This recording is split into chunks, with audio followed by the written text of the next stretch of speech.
Hello, welcome to Hoffman Guitars. Today I'm working on a new batch of instruments and getting into one of the most visible and precise steps in the early process, cutting and inlaying the rosettes.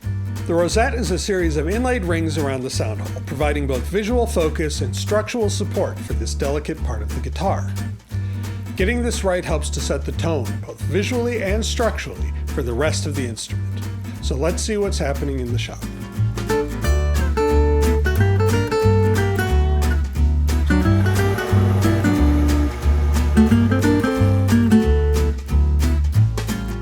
To start, I prep the tops which have already been joined.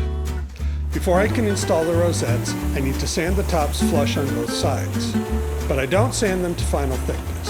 I leave them slightly thick so I can level everything after the rosette is installed. This gives me the cleanest results. Then I lay out the exact placement of the soundhole, which will guide all the cutting that follows.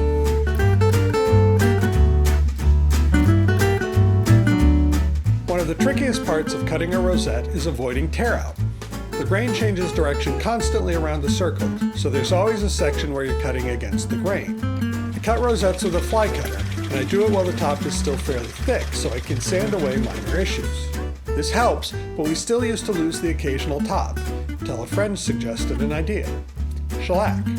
Now, before I cut the rosettes, I wipe shellac over both faces of the top and let it dry overnight. This hardens the surface enough to reduce tearout dramatically. Since I started doing this, I haven't lost a top to rosette cutting. Once the shellac is dry, I use a very sharp scribe to mark the exact center of the soundhole. It's crucial to be precise here. This point is one of the major references for every measurement on the guitar. The hide glue in the joint is much harder than the surrounding spruce, so the scribe will try to wander, and I need to be vigilant. Then, I drill a 3/8 inch hole with a brad point bit. Like the scribe, it tries to wander off the glue joint, but I go slow and careful. This hole will guide the Flycutter.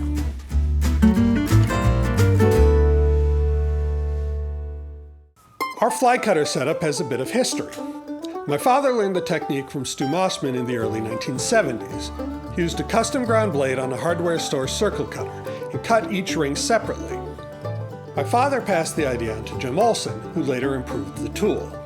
Jim designed a version that cuts all the rosette channels at once, with each cutter cut to the exact width needed for the ring of Purfling. That keeps everything a consistent depth, so you know exactly where your rosette is in the top. You can avoid either sanding through the back or sanding thin spots in the Purfling. We use a dedicated, heavy-duty drill press for this job. Flycutter's center pin fits tightly into the top's guide hole, and the table has a bushing to help keep everything rigid. Because the fit is so tight, the Flycutter can actually lift the top, so I clamp it down with foam-lined caul and cam clamps in a circle around the cutter. Once everything is locked in, I slowly guide the Flycutter into the wood and make a clean, accurate cut.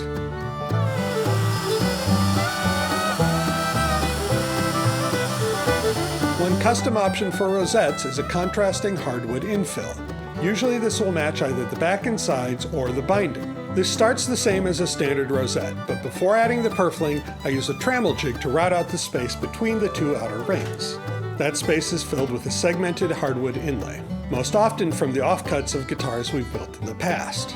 The segments don't have to fit perfectly against the outer or inner edges, those get recut, but they do need to fit tightly against each other. I glue them in with hot hide glue, sand the inlay flush, and recut the outer rings, slightly wider to get crisp, clean lines. To highlight the contrast between the top and the infill, I switch to a 4-line Purfling, black, white, black, white. It frames the hardwood beautifully.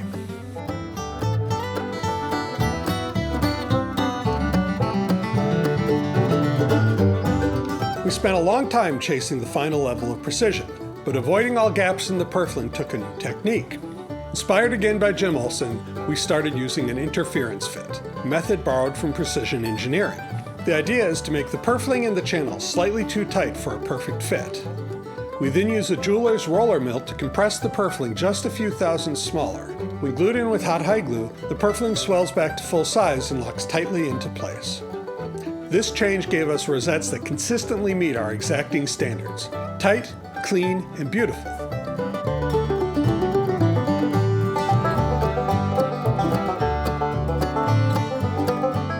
One of the more challenging parts of our standard rosette is the wooden center ring. Back in the 1970s, my father most often used herringbone, which bends pretty well, but for quite some time now, we have been using a solid wood line, about 80 thousandths of an inch wide. That's bendable, but the tight diameter of the rosette makes it tricky. My father used to bend these directly into the top, but I prefer to pre-bend them using a jig made from plywood and nails. I clamp the wood ring into shape, using sacrificial strips of purfling to avoid damaging the wood. Sometimes I will use a heat gun, though this can cause problems with some pieces of wood. My best results come from simply working slowly and carefully and letting it sit in the jig for a couple of hours. The ring will then be much easier to inlay as it is pre-cut to length and I can discard any pieces which want to crack.